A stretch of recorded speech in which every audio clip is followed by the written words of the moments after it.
Okay, so welcome everyone to the first Q&A of this retreat. So you're welcome to ask any questions regarding the practice, regarding the suttas, regarding anything you might have read, the booklet, or in the suttas, or any videos you've watched. So who would like to begin?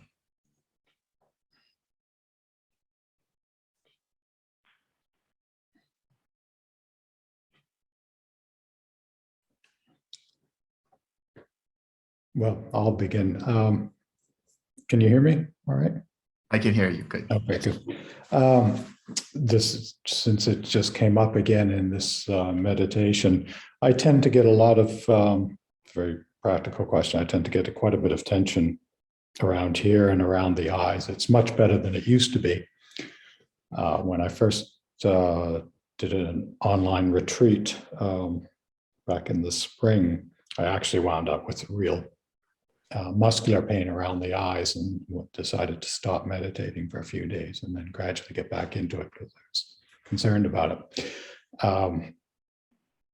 My last online retreat, the guide suggested, because I was starting to focus on that too much, said essentially that I shouldn't worry about it and just stick to the mind because the mind was really independent of these perceptual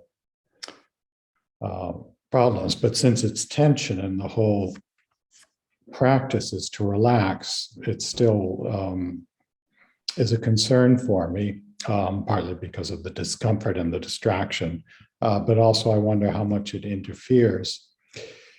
And the other thing about it is that I tend to, I think, because it's such a constant feature, I tend to conflate or intermingle the sensations that I get physically with the feeling of metta or whatever, which then becomes even more confusing. It tends to be for me.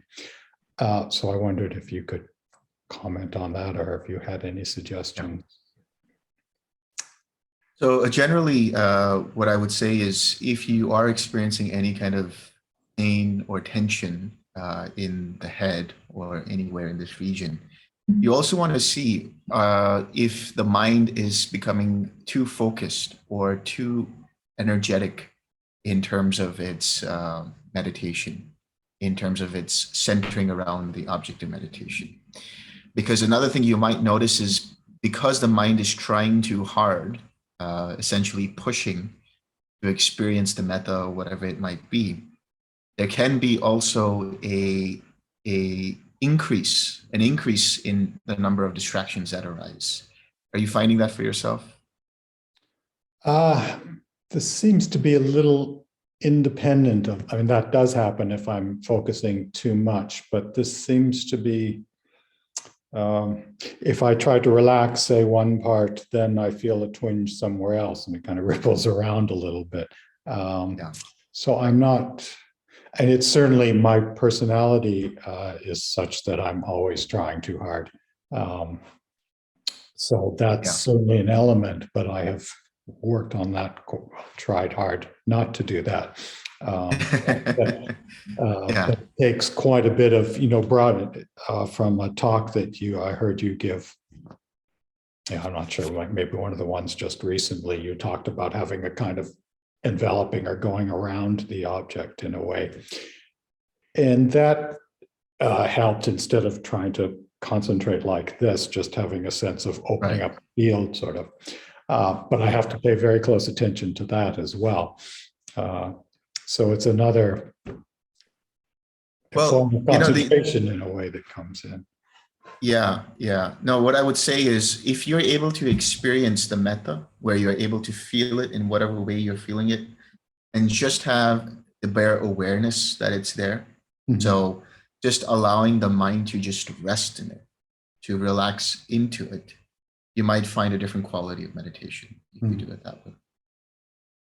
So in other words, whatever your object is, if it's metta and you're radiating to your spiritual friend, you can allow the mind to just rest in the feeling of of the metta in the heart with your spiritual friend there, and just allow the mind to rest in it, to relax in it. So it's almost like you're just kind of sinking into that feeling instead of, trying to contain it with your concentration. And if later on when you're doing the radiating, then you kind of just allow the mind to be aware of the radiating of metta. But I think at this point, wherever you are, it's a matter of just letting the mind rest in it, letting it relax into it. Yeah. Well, I kind of, with the radiating as well, I think I was pushing way too hard for that. So I've really more or less stopped thinking about it. I just let it percolate and do whatever it's going to do, because otherwise that created immediate problems. Yeah. And the other thing I tend to tell people nowadays is, whatever energy you think that you need for the meditation, have it. Have it. Okay. Okay. Yeah. You can always bring a little bit more energy. It's much easier to do it that way. Thank you. You're welcome.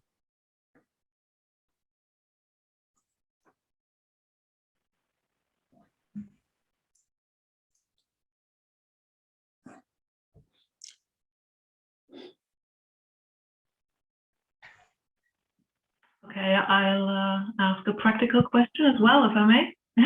Can you hear me all right? All right, okay. Yes, all good. So first of all, I'm so grateful to be having this opportunity to be doing this. So huge thank you to you and Suttavada.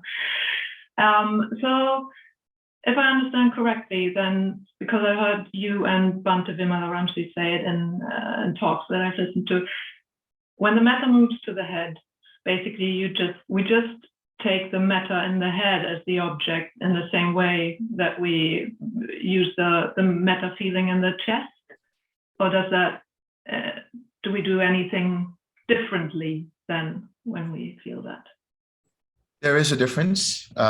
So when it does move up into the head and you've gotten the instructions, the intermediate instructions where you're breaking down the barriers, and after that, then you'll be told to radiate the metta, and then that metta will change. So when we talk about radiating, it's like, let's say, sort of in your mind's eye, you're looking in the forward direction without any frame of a border or any resistance. You just like, it's like a light that's shining on, and that light is representative of the metta. So you're just watching the flow of metta in that direction, and then in the next direction, and in the next direction, and then finally, after 6 directions, in all directions at the same time.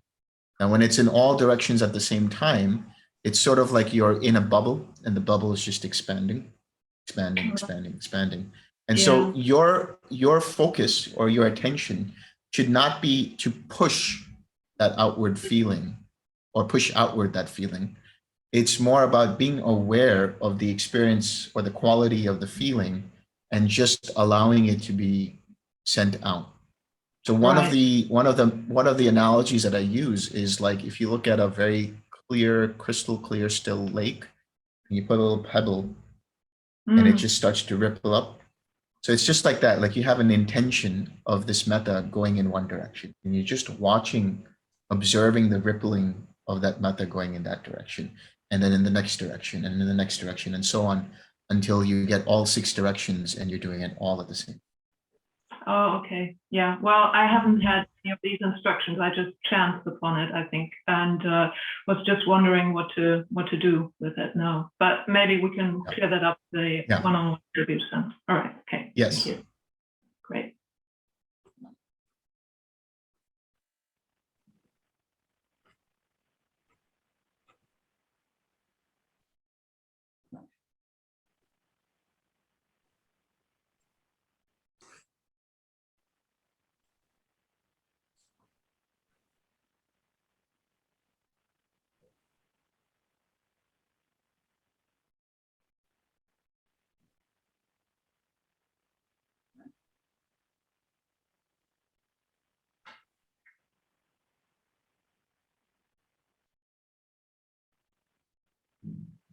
Well, if no one else has anything, I'll continue if that's all right.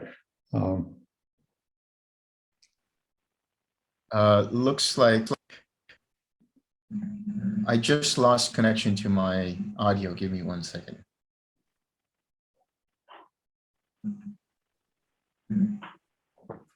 Okay, there we go. I think you were asking a question. You were. I was just saying if Yeah. no one else had, but I think, okay, yeah, Patrick just said that he'll ask questions next time since he's on a bus. Yeah, now I've just lost which one it was. Oh, yes, it's about thinking, okay, and having thoughts. When I first went into jhanas, this is a little before I discovered Ramsi, and I just started relaxing essentially because I was having a lot of problems with doing noting practice because I have back problems, so I'm super sensitive to nerve pain, and this was increasing it with the noting practice. So I actually went to the sutta and looked at the tranquilization part and thought, well, I should try this. And I tried it, and suddenly I was going into these three very clear phases. And I thought, that's interesting. What are those? And I read and thought, well, it seems like a mild version compared to what some people describe, or at least the concentration jhanas of the jhanas, except that I had always understood and been told as well that after the first jhana, you don't think. There are no thoughts arising. But I always have thoughts. I mean, not always, obviously. The mind does stop periodically, but there are thoughts going on quite often. And even in the arupa jhanas, I'm still getting, or what I've been told by my guides are the arupa jhanas, I'm still getting these thoughts going on in the background, and occasionally my mind will wander to it, and then I let go of it and return.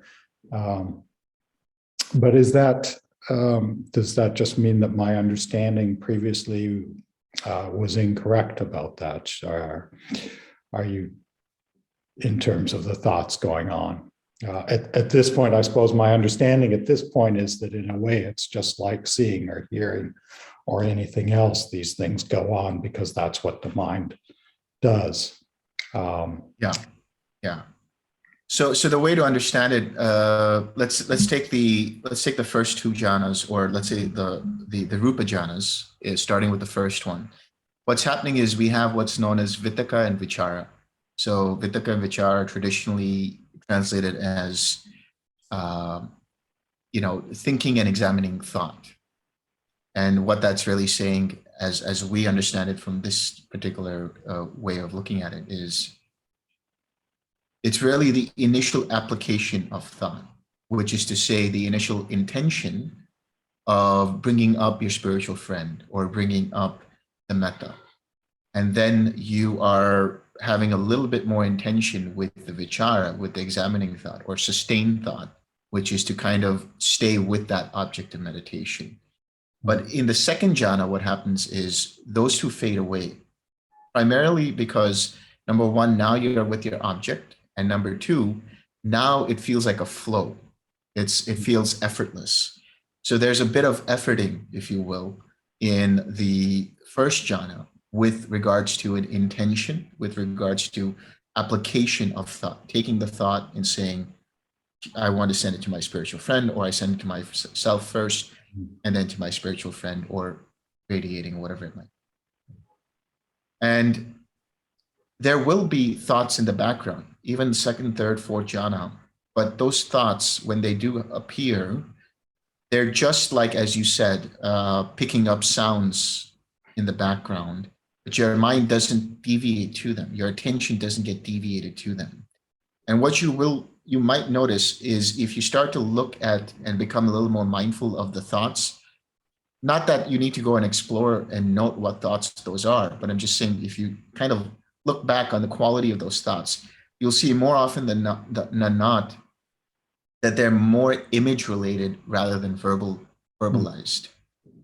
So they're more like pictures in the mind, or more like memories, or more like some kind of formation of thoughts.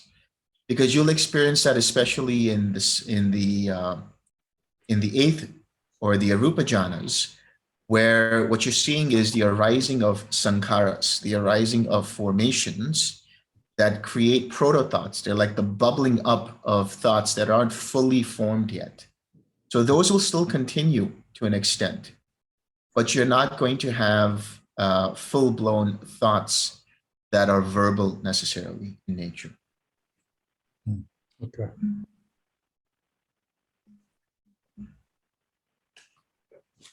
So here's a note. The Buddha said that you cannot enter the right jhana if you can't patiently endure sense contacts.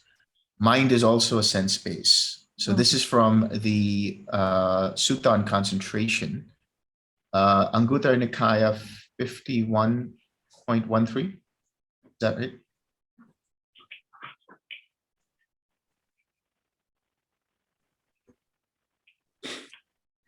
I don't remember. It's Okay. probably a Bible. book of Fives, probably. Book of Fives. Okay, so maybe it's 5.13. Probably. Yeah, That might be. Yeah. Yeah. Yeah. But yeah, you have to treat the mind as a sense base because that is what it is. We talk about the 6 sense bases. So sound waves enter the ear, photons enter the eye. You have taste molecules and smell molecules. You have pressure on the skin and so on. These are all going to be there in the form of contact.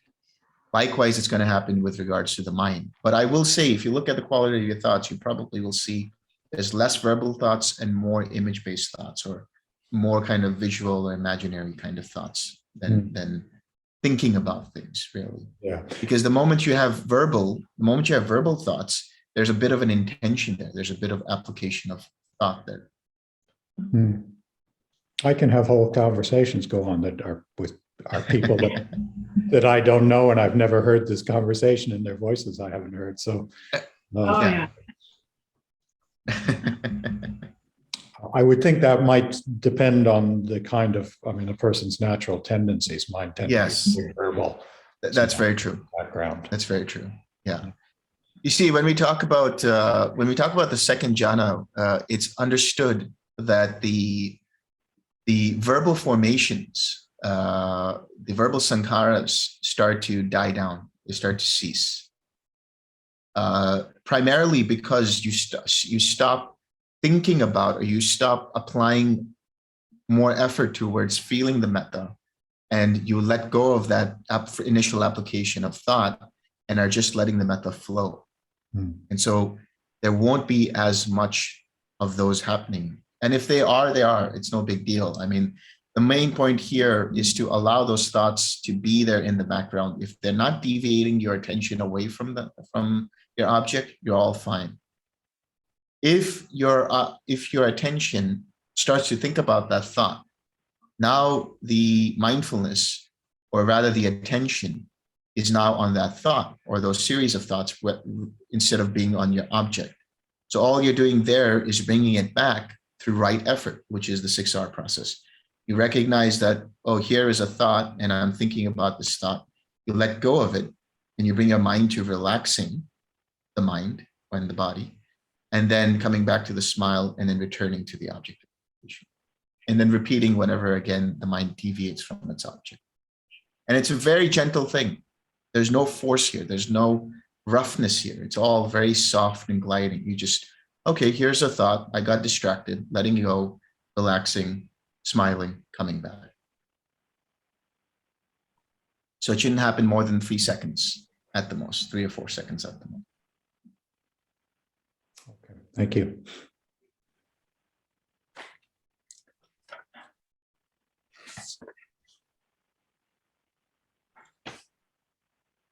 Okay, then I'll go with another curiosity question.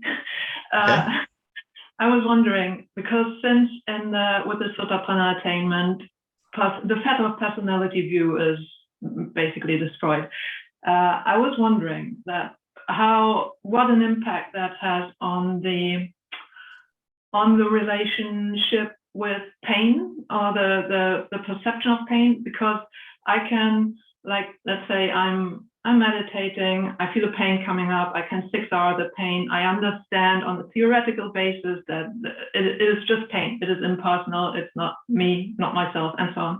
But how does that translate for somebody who has past attainments in terms of how they deal with and or perceive pain?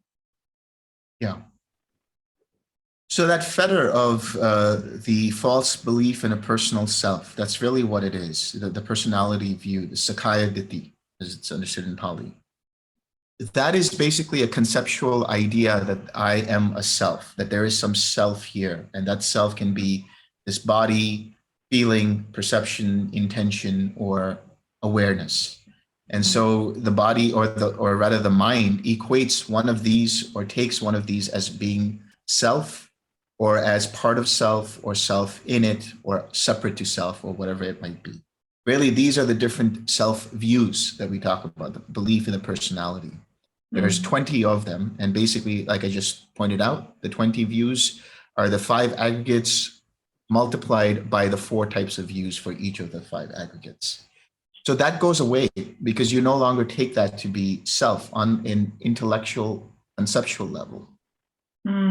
There is something known as conceit, which is still there, which takes that as this is mine, this is me, this is myself, to the extent of, having some kind of identification with it. So there will still be some kind of identification process with the pain. However, there will be a recognition that is much more, much quicker than, let's say, somebody who hasn't had an attainment yet. So they'll be like, oh, I just noticed this pain. I noticed the aversion here, and I'm choosing to let it go. Whereas if one was not a Sotapanna, they would take that pain, think about that pain, think about, is this something more that I have to worry about, or do I have to go see a doctor? And just that whole mental proliferation happens. Now with the Sakadagami, you see, that's what we're talking about here. Sotapanna and Sakadagami still have some kind of craving, sensual craving, and some kind of aversion. The Sakadagami has less of it, but they're able to immediately recognize that there is some kind of aversion here and let it go. So really, the Sotapanna, the Sakadagami are using the tools, that is to say the 6 R's, as a way of noticing quicker than someone who hasn't had an attainment. And there will be less mental proliferation there. So the Sakaya Ditti, the personality view, is just the dropping of any kind of conceptual belief in a personal self, in a soul, or an Atman, as it's called. Because you have seen for yourself when you become a Sotapanna that this whole thing is impersonal. When you come out of the cessation of perception, feeling, and consciousness, you see how the links of dependent origination arise. And therefore you see that this whole process isn't brought on by some kind of an inner self or some kind of innate consciousness. It's dependent upon previous causes and conditions. And that destroys any kind of belief in a self. So intellectually, you no longer have the understanding that there is some kind of self there. It's just that it's all impersonal. You will still have identification until you let go of the conceit, the mana, which is one of the higher fetters that had to be eradicated for arhatship. Right. Okay. Yeah. Thank you.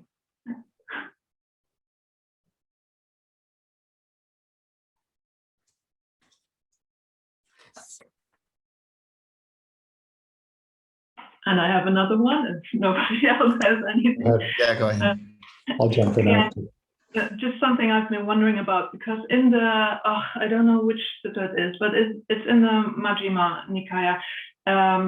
There's mentioning of, maybe he's called Mahanama. He's a cousin of the Buddha and the brother of Ananda. Ananda, yeah. Yeah. So anyway, it is kind of implied in that sutta that, so he's at least Sakadagami, and but also it becomes clear in the sutta that he has, or he says it himself, he has never had the experience of jhana. So I was just wondering how that squares up with our usual understanding of, would that be somebody who just managed to pull off a path attainment by, I don't know, by hearing something, or would that be such a case? I don't quite understand. Yeah, I wonder what sutta that would be in Mahanama. Because the understanding is that you can attain stream entry just by listening very deeply to a discourse or reading a sutta, and then you immediately get it and you let go of the first three fetters. Now, it is possible that because of that ability to experience the Dhamma in that way, you are experiencing jhana in some way or another. And so that jhana allows the mind to become calm and collected. Anytime the mind is collected, free of the hindrances, and is in a, let's say, supramundane state, no longer, distracted by external causes and conditions, you could say that that is a jhanic state, because jhana really is all about a mind that becomes collected around something, collected around the Dhamma, collected around metta, whatever it might be, and no longer distracted, no longer has the hindrance. You think about the Eightfold Path. I mean, the eighth fold, the last step of that is samadhi, right collectedness, which includes jhana. So I'd have to look at the translation to see what he's referring to really make a comment on that. But I would say you would still need some kind of a mind that is pure or purified by some kind of jhanic state in order to get to that, understanding. Well, I think in the sutta, he goes to the Buddha and asks him, why do I still have these basically craving for sensual pleasure come up, even though I have had path attainment? So my words now, obviously. And then the Buddha expounds to him like why they still come up, and that explains that it has to do with him not having experienced like the pleasure that has nothing to do with the senses, basically. So okay. But I can check. Yeah, I'd have to look up that sutta. I'd have to see what that sutta is really referring to. I think probably, and I'll only, I mean, this is obviously based on the fact that I haven't read the sutta itself, but I would venture to say that if the Buddha is talking about not experiencing pleasure, not born of the senses, and that's why he's not yet an anagami, let's say, it could be that he's not experiencing jhana enough, or he's not practicing jhana enough. Because you think about jhana, or the experiences of the jhanic states, it is definitely a supramundane pleasure. It's definitely a supramundane kind of happiness, which means it's transcending the happiness you get from the five physical senses. Right. And therefore, the more you experience jhana, the less you become interested in the pleasures born of the physical senses. And so the more you do that, the less attached you become. You might still have identification, you might still have attachments here or there, but they don't affect you as strongly as they did before, because you have a different quality, a better quality of happiness, if you will. So actually there's a sutta called The Many Kinds of Feeling, which is Majjhima Nikaya 59. And the Buddha talks about the different types of feeling in there. And he talks about how, you have the pleasure of the senses, but then when you experience the pleasure of jhana, you let go of any interest in the pleasure of the physical senses.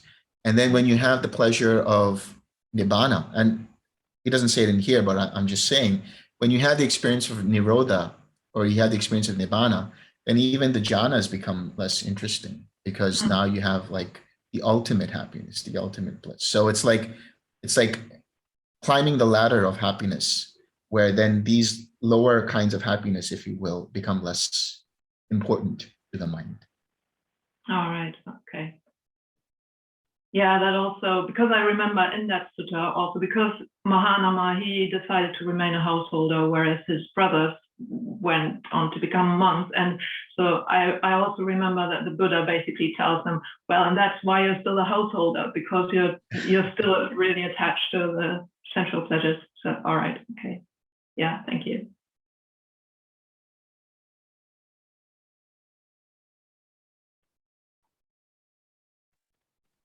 Would you then in the end become somewhat bored with the jhanas?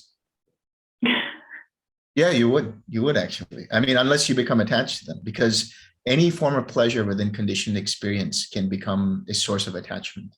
Yeah. You see, the thing is, when we talk about the anagami, the thing that they have to let go of is clinging to the Dhamma. And that's also clinging and identifying with the jhanic states. So eventually, when they realize that even the jhanas being conditioned are therefore impermanent and therefore not something to hold on to, then they let go of that and experience arhatship. And then at that point, the jhanas are just pleasant abidings. They're not something that they're looking forward to necessarily as a form of attachment. Yeah, I haven't got the attainment, but I don't find them nearly as interesting as or as compelling as I did 8 months ago, say. Partly because they're not as intense, but also it's in a way the same thing again, and I know that it's temporary. And yeah, I'd still rather be in one than not. But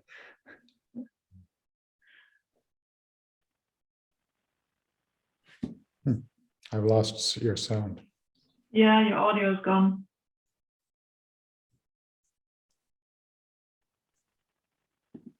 Okay, how about now? Better. Yeah. Okay, good. You know, the wonderful thing about this is when you do the jhana practice, you can experience jhana even while walking. You experience a form of jhana even while you're driving, or, you know, whatever it might be. Anytime you're collected around your object of meditation and you're free of any of the hindrances, you experience that supramundane awareness, if you will, or experience. And the thing is, it's a natural process. It's a natural progression. In order for a being to be able to let go of attachments to the sensual pleasures, the 5 physical sense pleasures, they get to jhana, and eventually they become tired of the sensual pleasures. And then as the anagami, who then lets go of identifying with the jhanas, sees that all things are therefore impersonal, including jhanas, they come to the unconditioned, the bliss of no feeling, as Sariputta would put it. And then the jhanas just become a thing to be in, you know, whenever they feel like.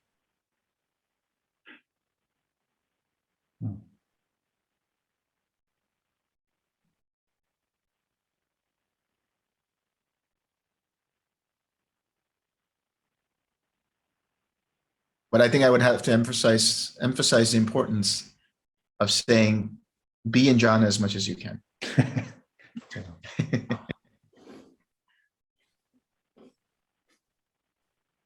It's curious, though, sometimes since starting the TWIM practice and getting somewhat further along in it, even like just now, I really didn't get into much during the meditation, partly possibly because it's the first time I've done sitting meditation in about 2 years because of my back. So that's feels a bit awkward, and also the group and whatnot. But I feel much more now than I did during the meditation 20 minutes ago. And sometimes when I'm meditating, which is usually lying down, I have trouble with it, etc., and I don't get particularly far, and there are distractions. And then I go out for a walk, and suddenly it's very easy, and I'm just rolling along. Yeah. Well, yeah, that's interesting, because one of the things I do recommend for people with that kind of a mindset, because you have people with different kinds of mindsets. Some are naturally having restlessness, some are naturally kind of more on the side of sloth and torpor, or some are more naturally on the side of aversion, and so on and so forth, until, you know, they aren't anymore. So for those who are a bit more restless, not in the sense of like actively restless, but just that the mind is a little more energetic, I recommend doing more walking practice. And it seems like for you, that seems to be really helpful. So you might want to just do more walking if that helps. And then really find a posture that works for you. Whether it's lying down, that's totally fine. It's just a matter of not letting the mind drift into la la land, just being more energetic, being a little more attentive to your object of meditation.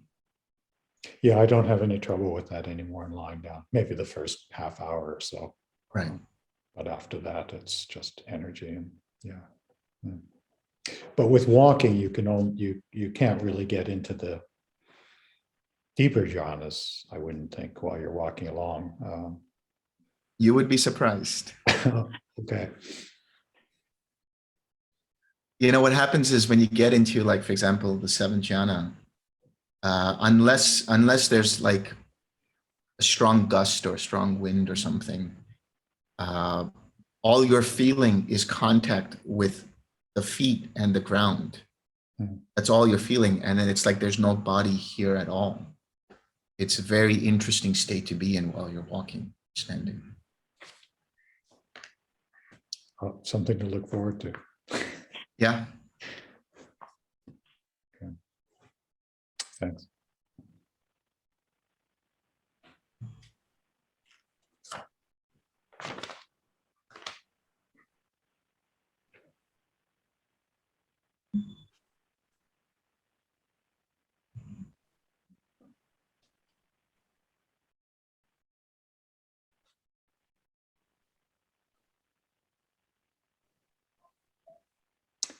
Well, I can ask another one, which isn't quite as directly practically relevant. Is it possible to have an experience of cessation without having any kind of contact with Nibbana after it? I suppose, it is. I went through a period about 4 months ago when I was having these little lapses. Right.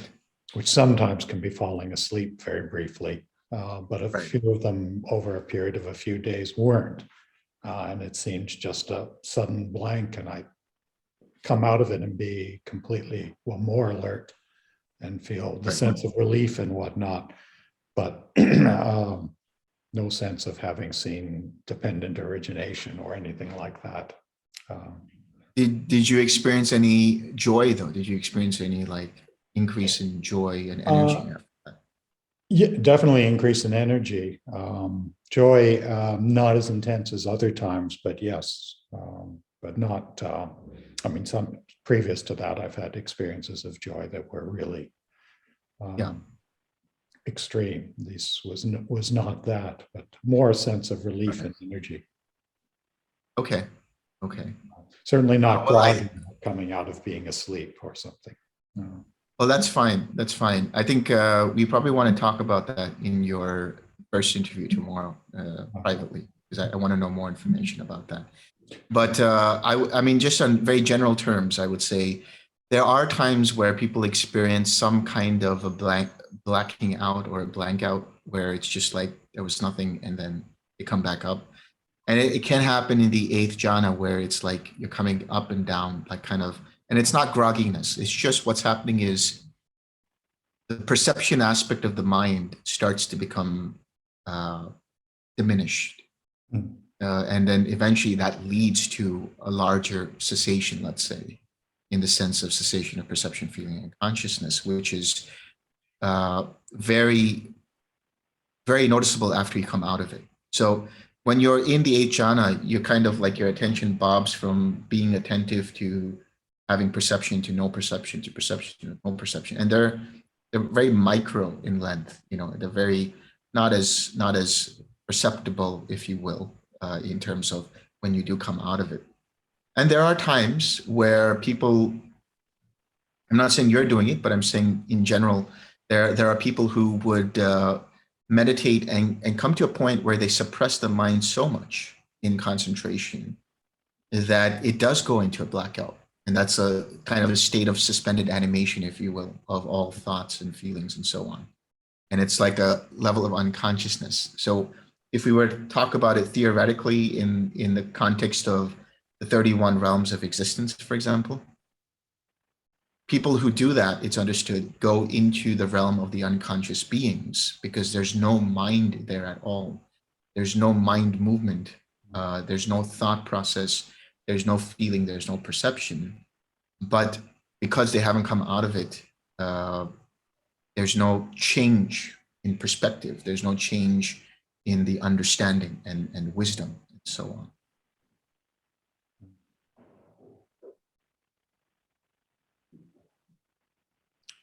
So cessation can happen anywhere, by the way. I mean, there was one person who was having cessation where they were eating their food and then everything just stopped.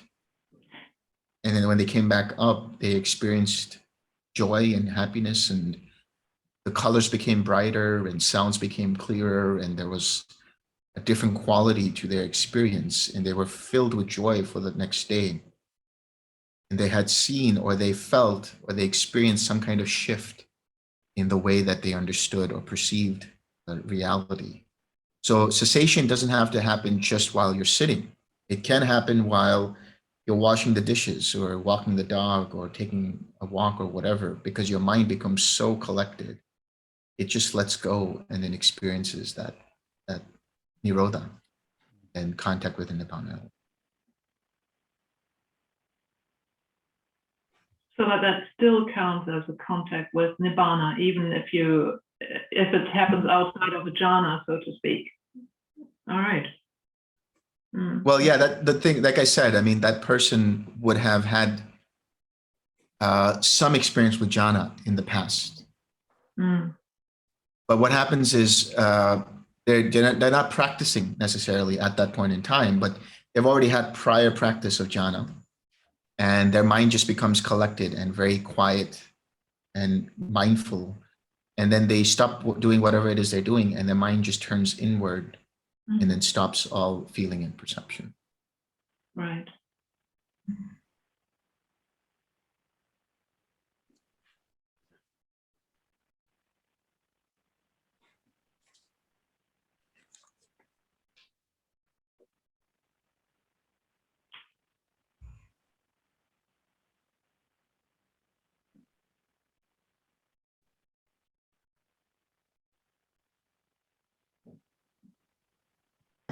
I have a question, if it's all right. Yes. Before joining this retreat, I've been doing more breathing, TWIM breathing, and should I go back to, or should I go through like sending metta to myself and a spiritual friend, or go back to sending or everywhere like I've done before?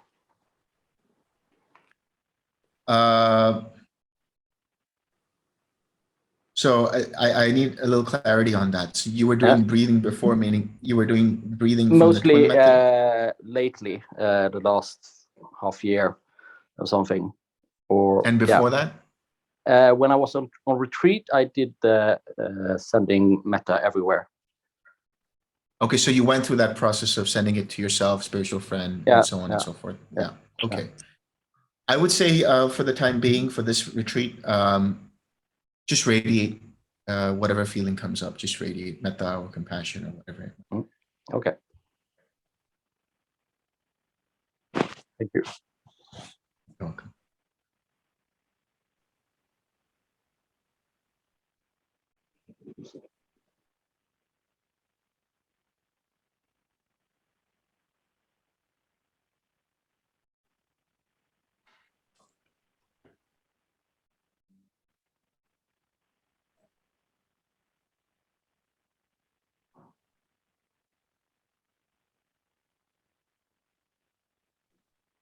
Any last questions?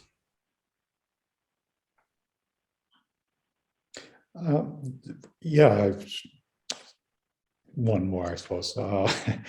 It's concerned with this question of the feelings. I find it now very difficult to differentiate. I can think, okay, I'm deeper now, or I'm not as deep, or I've just come out of something, which happens. And the feelings themselves, I think, okay, I'm feeling this intensely. Joy is distinct. This is very mild. And then sometimes it's just completely there's almost nothing, and I realize I'm not smiling, but it's not that I'm out of anything. It's just that the feeling has become so, I don't know, attenuated in some way. Yeah. Returns again. But I have no idea what any of this means in terms of what level I'm at or what is there. It seemed to me it used to be much clearer, and now it just mixes around. Okay. Yeah. So one of the things you have to understand is, with regards to metta, it can be sometimes looked at as being, of course, it's a very pleasant feeling, and then sometimes there's a tendency for the mind to take that experience of joy that comes up, followed by the metta, as the metta.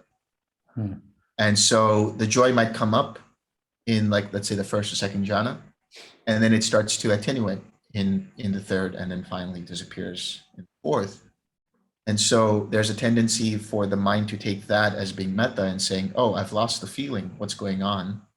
When what they were doing was looking at the joy and other factors of the jhana, and then mistaking that for the metta itself. The metta, it won't necessarily be constant, but there is a distinguishing distinguished feeling or separation between what the metta feeling is and what the joy factor and the piti or the sukha factor and so on might be experienced in the mind. And what I'm saying here is the quality of metta really is just this very open, clear, expansive feeling that feels in the beginning like a warm feeling in your chest. And it just feels good. You have this love and kindness for yourself, and then you have this love and kindness for your spiritual friend. And that's all there is to it. If it changes to joy or whatever it might be, in that case, what's happening is you're experiencing the factors. So if you see that the mind becomes deviated towards that, just let it be there. Okay, that's fine. But come back to the quality of the metta. You'll be able to start to recognize it, because the metta will be stable, a little more stable than just the joy. And eventually, wherever you are in the practice, whether it's the first, second, third, or fourth jhana, even that metta will change, not in terms of its quality, but change in terms of where it's experienced. And here we talk about how the feeling changes in terms of where it moves and how it moves and so on. So that will happen, it will happen when it happens.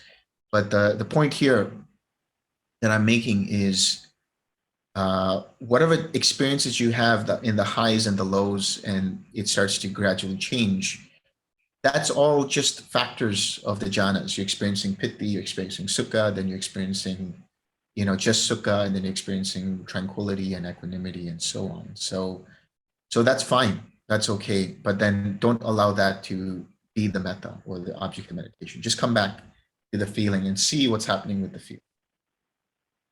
So the equanimity and that would be not a different level of jhana, but simply a factor that you experience. It would be a factor. Yeah.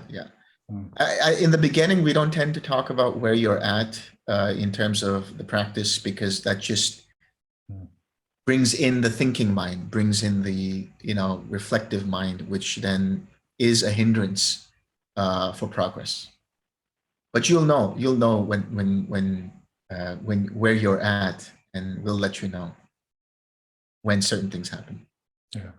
We'll be looking for certain things in the interview, and then that'll give us an indicator of where, and it will tell you when it's. Yeah. Well, we can talk about it more tomorrow, I suppose. Yes.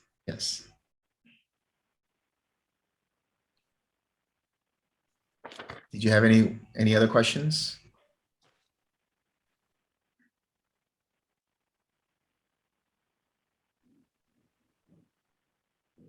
I have one more question. I'm a little bit confused with the time, so I actually expected this one to be when I woke up today.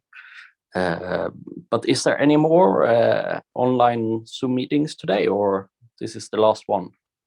This is the last one. And then tomorrow we will see each other individually for the interviews Then I think there's one on Saturday where we have a Zoom meeting, and then a final one on Thursday, next Thursday.